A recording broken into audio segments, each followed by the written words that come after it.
liboso na yo na pusani na ekogumba melayo maboko na ngai na tomboli na ekogumba melayo.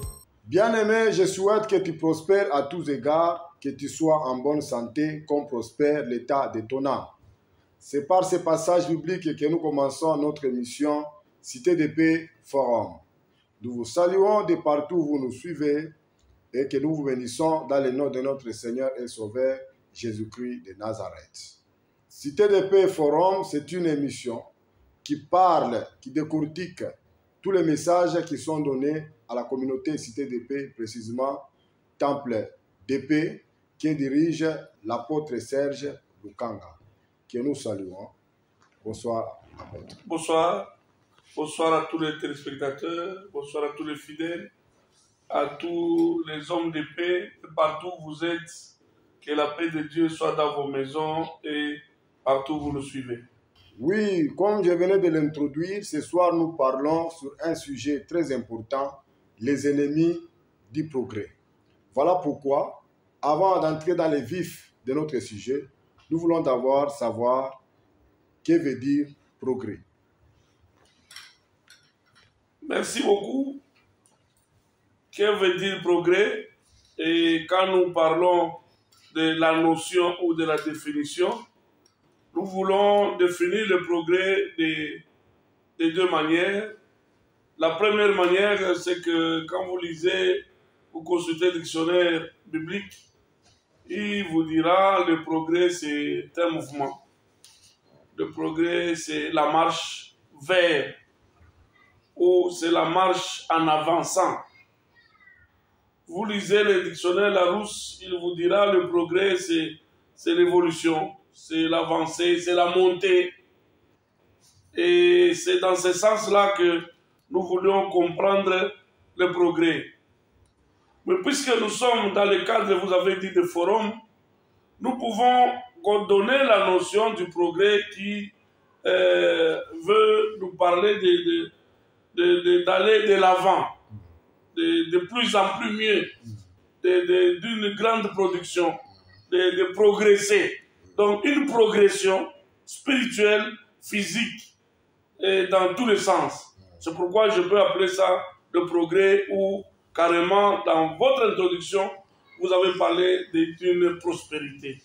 Le progrès qui va dans le sens de prospère. Voilà ce que nous pouvons définir le progrès. Maintenant, aujourd'hui, nous parlons précisément sur les ennemis du progrès. Pourquoi nous parlons sur les ennemis du progrès? Parce que vous avez dit que le progrès, c'est avancer, le progrès, c'est aller de l'avant, le progrès, c'est prospérer. Maintenant, qu'est-ce qui peut empêcher à ce que ce progrès-là soit évident pour tous? Oui, et quand nous parlons des ennemis, nous aimerions dire que ennemi, c'est tout ce qui s'oppose. Ça peut être les hommes, ça peut être les circonstances, ça peut être les faits, ça peut être autre chose qui fait obstacle à ce que nous ne puissions pas être en mouvement, nous ne pouvons pas prospérer, nous ne pouvons pas aller de l'avant. C'est comme ça que nous parlons de ce qu'on appelle les ennemis. Alors, qu'est-ce qui peut s'opposer à votre progrès, à votre progression, à votre conquête, à votre arrivée là où vous voulez arriver, en montant plus haut? Plusieurs choses peuvent constituer l'ennemi. Mais la première des choses qui constitue le plus grand ennemi, c'est déjà le fait de l'inaction. Oui. L'inaction. Quelqu'un ne veut pas se mettre en mouvement. Quelqu'un ne veut pas travailler. Quelqu'un ne veut pas bouger. Quelqu'un ne veut pas faire la marche. Et dans l'inaction, des termes clairs, les gens peuvent appeler ça la paresse. Hein, celui qui refuse, il peut le faire, mais il refuse de le faire. C'est un paresseux. Alors, quand on est dans l'inaction, on pense que les choses vont aller d'elles-mêmes.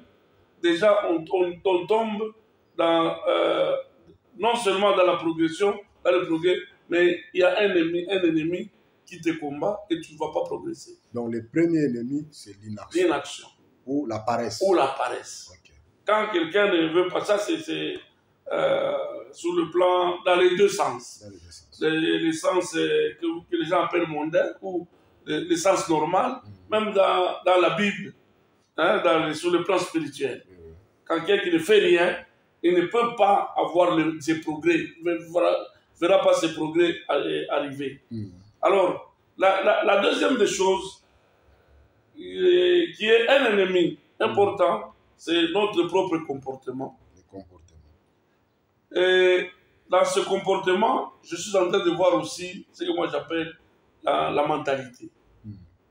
On ne progresse pas ou on n'est pas dans le progrès à cause de notre propre mentalité. Beaucoup de gens n'ont pas la mentalité de progresser.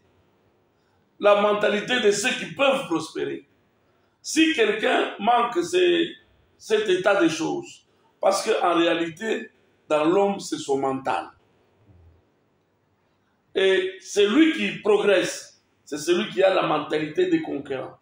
Celui qui a la mentalité de ceux qui veulent progresser, de ceux qui ont goût du progrès.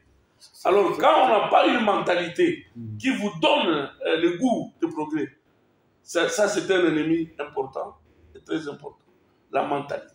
C'est quoi la différence entre la mentalité qui ne vous donne pas le goût de progresser et la paresse? Oui. Dans la mentalité, c'est pourquoi j'ai commencé par dire que c'est un comportement. Oui. Mais la paresse, c'est une attitude. Hein? C'est une attitude, c'est un sentiment qui vient chez quelqu'un. C'est tout simplement là où il faut situer la différence. Hein? Donc, dans la mentalité, vous voyez, il y a certaines personnes qui n'ont... il n'est pas riche, c'est à cause de sa mentalité. Il n'a pas la mentalité, le comportement là, de se comporter comme un riche. Donc, il n'a pas envie de travailler parce que ce n'est pas sa mentalité. Okay. Voilà. Alors, il y a un autre ennemi que j'appelle l'apathie. L'apathie, c'est presque une maladie. Là, c'est la différence avec la paresse, c'est que dans la paresse, on sait que la personne ne veut pas faire. Mais dans l'apathie, c'est que quelqu'un qui n'achève pas, quelqu'un qui se contente de rester dans un état où les choses n'avancent pas, mais il trouve que c'est ça, c'est qui est normal. L'apathie peut être prise comme un état de maladie de quelqu'un qui néglige tout.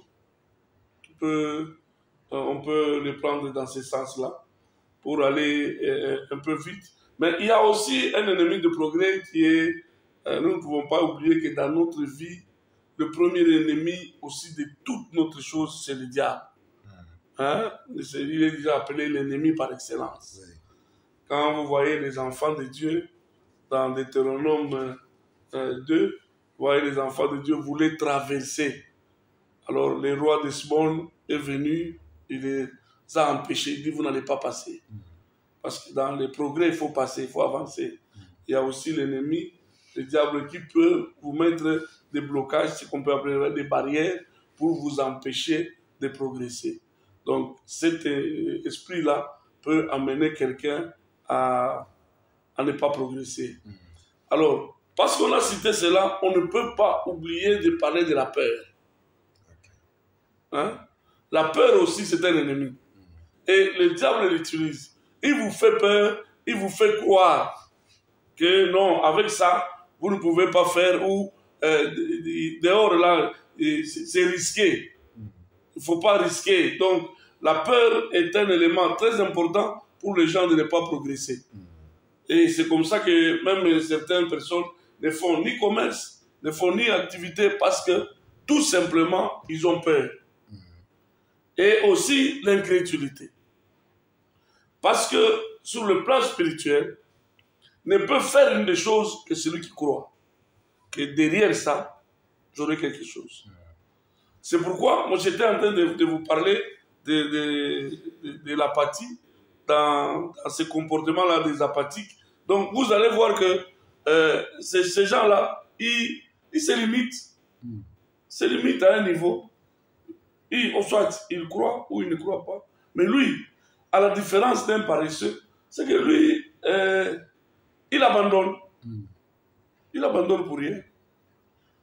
Il devient inactif, improductif, pour rien, et il se contente de rien, s'il faut dire comme ça. Ça donne beaucoup de raisons. Voilà. Lui-même, il peut te dire, non, bon, à ce stade ici, je ne peux rien faire. Lui-même, il se disqualifie. C'est vraiment une maladie ou un grand ennemi, surtout pour tout le monde. L'apathie, c'est dans tous les domaines. Et cela reste un ennemi très important auquel il faut combattre et vaincre pour faire tes progrès, pour avancer. Ah. Okay. Vous avez dit le premier ennemi du progrès, c'est la paresse ou l'inaction. Le deuxième ennemi du progrès, c'est la mentalité de l'homme lui-même. Le troisième ennemi, vous avez parlé de la peur. Le quatrième ennemi, vous avez parlé de l'apathie. Vous avez parlé aussi d'un ennemi qui est invisible, qui est spirituel, qui est le diable lui-même. Vous avez parlé aussi du, je pense, sixième ennemi. L'incrédulité et bon, c'est ça que le manque de foi. Le manque de foi. Ok, ça c'est vraiment très très important. Je pense que tous nos téléspectateurs, ils ont eu le temps de noter. Si vous avez des questions, n'hésitez pas d'envoyer vos questions au numéro WhatsApp qui est au bas de votre écran. Maintenant, nous voulons passer à la deuxième étape. La deuxième étape, c'est quelles sont les conséquences de chacun de ces ennemis du progrès. La paresse, qu'est-ce qu'elle peut? Quelles sont les conséquences de la paresse sur le progrès? Voilà. Les conséquences sont tellement visibles et valables dans le sens que tout le monde aspire à prospérer. Oui. Tout le monde aspire à être grand dans la vie. Tout le monde aspire à accéder au bonheur. Tout le monde aspire à vivre mieux. Alors, les conséquences de ces ennemis, c'est pour t'empêcher de vivre ton bonheur. Que puis dirais-je en résumé de tout ça? C'est pour t'empêcher d'avoir accès à ta destinée. Ces ennemis-là sont là pour nous combattre et pour nous garder dans un même état. Et si vous êtes dans un même état, vous n'avancez pas, vous ne reculez pas. Mais or, si vous restez un moment sur place, soit vous tournez en rond, vous allez sûrement tomber parce que vous n'avancez pas. Dans la vie, il faut avancer. Celui qui n'avance pas, s'il ne recule pas, donc là, il disparaît. Voilà un peu les conséquences fâcheuses, les conséquences mauvaises qui se passent de ce côté-là, dans ce sens-là. Et sur le plan des chrétiens, c'est ce que nous appelons la rétrograde. Vous voyez quelqu'un, les conséquences là, il est rétrograde dans la foi. Il fouille le chemin de Dieu et il se met dans la perdition. Hein? Il se met dans il va se perdre parce qu'il se dit, est-ce que Dieu existe? Il commence même à douter de Dieu alors que le problème c'est lui-même. Le problème c'est lui-même. C'est pourquoi les conséquences de ces ennemis-là, c'est pour que la personne soit bloquée. La personne ne voit pas la main de Dieu. La personne se décourage. Hein? Il se décourage et il peut même faire la dépression. La dépression, c'est une grande conséquence mauvaise qui a touché même les serviteurs de Dieu, les grands hommes. Même Élie que vous avez vu. Élie a tenté d'être frappé de la dépression. Parce qu'après avoir gagné Jézabel, mais quand il a fui, il dit non, prends-moi. Parce que quand on est devant les échecs, quand on est devant les non-progrès, on préfère se tuer. On préfère laisser abandonner. Alors c'est ce que nous appelons la dépression. C'est une mauvaise, c'est une mauvaise conséquence.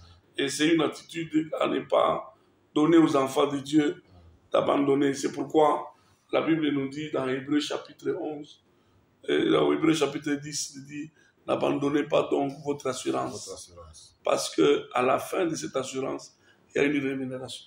Amen. La rémunération, c'est la récompense. Celui qui progresse, il sera récompensé. Amen. Et quand quelqu'un progresse, c'est ce que Paul dit à Timothée, que tes progrès soient évidents.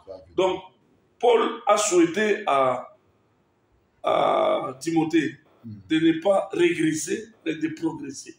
De ne pas tomber, mais d'aller de l'avant. Voilà. Je pense que sur ce point-là, vous avez été vraiment très clair. Je pense que chacun de nous a suivi. C'est très important, le sujet que nous sommes en train d'exploiter. Maintenant, il y a une question très, très importante. Je pense que chacun s'est retrouvé.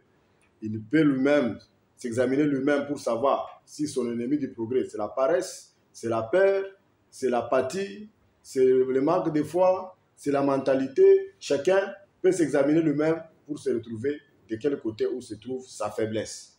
Maintenant, la question est de savoir comment vaincre chacun de ses ennemis du progrès. La première des choses, c'est de s'accrocher à Dieu. Amen. Parce qu'il n'y a personne qui peut vous soutenir à réussir si ce n'est Dieu. Et parlant de Dieu, je crois que là, je peux quand même lire une portion d'écriture. Effectivement. Je suis toujours dans les livres de ce que Paul parlait à... Je parle de 1 Timothée 4, 15. 1 Timothée 4, 15. Occupe-toi de ces choses. Voilà. Donne-toi tout entier à elles, afin que tes progrès soient évidents pour tous. Lisez un peu ces soucis. Veille sur toi-même et sur ton enseignement. Voilà. Persévère dans ces choses, car en agissant ainsi, tu te sauveras toi-même et tu sauveras ceux qui t'écoutent. Voilà le conseil que Paul donne à Timothée. Amen. Mais si tu veux bien comprendre, Paul dit déjà au verset 13, il dit, jusqu'à ce que je vienne, applique-toi, premièrement, à la lecture. Voilà. Lecture de quoi? C'est la lecture de la parole de Dieu. Quand quelqu'un est dans la méditation de la parole de Dieu, il a déjà la solution à son problème. Parce que tout est dans la parole de Dieu. Tu vois, tous ces ennemis-là, ils ont été vaincus par la parole de Dieu. Ils ont été vaincus par Dieu.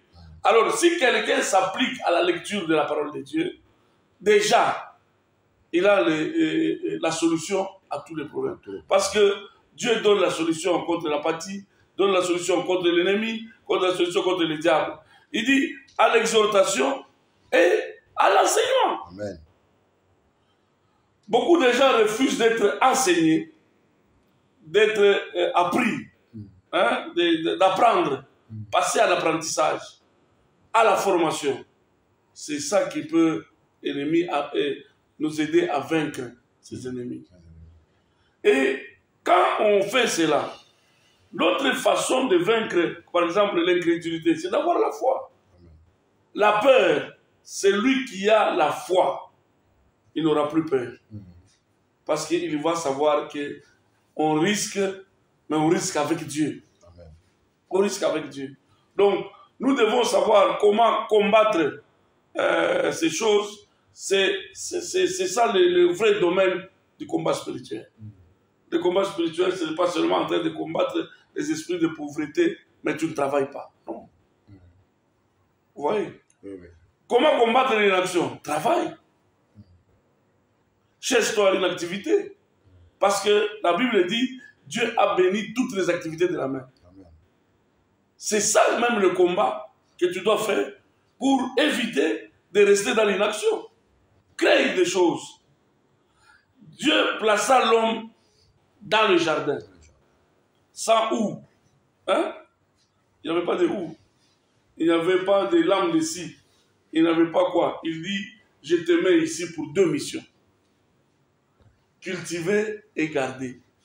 Dans cultiver, il voulait dire à l'homme, transforme cette forêt, transforme ce jardin. Si aujourd'hui on est assis dans les chaises comme ça, l'homme était placé dans les jardins, il n'y avait rien.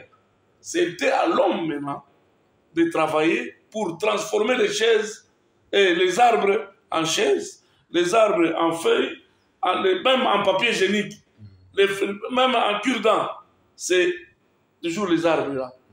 Donc si quelqu'un ne veut pas cultiver sa vie, il ne veut pas travailler, il ne veut pas quitter une action, alors là il restera C'est lui qui est son propre ennemi. C'est pourquoi combattre l'inaction, c'est cultiver. Amen. Oui, bien aimé dans le Seigneur, c'est tout simplement comme pour dire que ce livre de la loi ne s'éloigne point de ta bouche. De ta bouche. Médite-le jour et nuit, pas pour rester dans l'inaction, mais pour agir selon tout ce qui est écrit. C'est alors que tu auras du succès, pas dans les rêves, mais dans l'entrepreneuriat. Voilà. Dans tout ce que tu entreprendras. Voilà pourquoi, bien aimé dans le Seigneur, avant que nous puissions terminer, eu égard à toutes ces choses, nous croyons que la solution spirituelle, elle est la bonne, elle agit. Même là où tu es, si tu as la foi, Dieu peut agir, il peut intervenir et il peut détruire tout ennemi du progrès dans ta vie à travers la prière que nous demandons à l'apôtre de faire la prière pour quelqu'un qui nous suit, qui s'est retrouvé dans un de ces cas que nous venons de citer, que vous venez de parler, pour que la main de Dieu puisse le toucher et puisse faire tomber tous ses ennemis du progrès dans sa vie. Très Père, très Saint Père, ce moment ici où ta parole a été entendue. Et la Bible me dit, tout est purifié, sanctifié par ta parole. Que tout celui qui a écouté, qui a entendu, qui a mémorisé ce que nous avons dit, Père, agis à travers cette parole. Allume le feu qui va chasser les ennemis qui se sont installés dans les pensées, qui se sont installés dans la vie normale et la vie spirituelle de tes enfants, afin qu'ils soient libérés. Qu'ils soient libérés. Père, nous voudrons maintenant que toi seul, tu puisses donner à chacun de nous la puissance pour renverser les raisonnements qui sont des forteresses qui empêchent tes enfants à vivre un progrès. C'est pourquoi je me donne le luxe et le pouvoir de prier pour chacun de nous, même ceux qui me suivent à travers la télévision, qui me suivent à travers les réseaux sociaux. Seigneur, parce que ta parole est d'actualité, qu'au même instant, c'est lui qui écoutera cette parole, qu'il trouve la solution et la grâce à tes yeux. À ceux-là, Père, qui n'ont pas encore d'emploi et qui cherchent, mais que l'ennemi les bloque, l'ennemi les rende paresseux, que cet ennemi soit délogé dans le nom de Jésus. Ceux qui n'avaient jamais entendu parler de toi, Jésus, et qu'à travers cette émission, ils l'ont entendu, là où ils sont, s'ils se mettent à genoux et ils t'invoquent, toi, le Dieu, reçois, qu'ils te reçoivent maintenant, qu'ils deviennent tes enfants. Parce que, Père, tout commence avec toi. C'est pourquoi tout celui qui n'avait jamais entendu parler de Jésus, là où tu es, reçois le Seigneur Jésus comme ton Seigneur et ton Sauveur personnel, et tu auras du succès dans tout ce que tu fais. Parce que tout à l'heure, il est écrit que méditez la parole, et la parole c'est Jésus. Si tu as compris que la parole c'est Jésus, si tu médites sur la vie de Jésus, tu verras que ta vie va changer et tu vas chanter avec les saints et ta vie aura de la valeur. C'est pourquoi il n'y a aucune force qui est au-dessus de la force de Dieu. Et partout où vous êtes, même à travers les ondes, la puissance de Dieu n'a pas de barrière.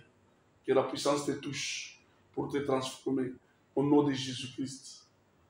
Amen. Amen. Amen. Que Dieu vous bénisse, bien-aimés dans le Seigneur. C'est par cette prière que nous mettons fin à ce numéro de Cité de Paix Forum. Si vous avez aimé cette émission, dites merci à l'équipe technique qui a rendu possible le tournage de cette émission. Nous disons merci. Si vous voulez nous joindre, nous sommes à Liberté, première rue, sur l'avenue de la Paix, au numéro 1. Si vous êtes au niveau de Cohydro, vous tournez juste vers Cité Bethel, vous prenez l'avenue qui est juste à côté de Cité Bethel et vous n'allez plus vous égarer. L'église est tellement grande, elle est aussi visible. Que Dieu vous bénisse. Nous vous retrouvons à la prochaine. naye kogumbamela yo Yawe naye kogumbamela yo liboso na yo na pusani naye kogumbamela yo maboko na ngai na tomboli naye kogumbamela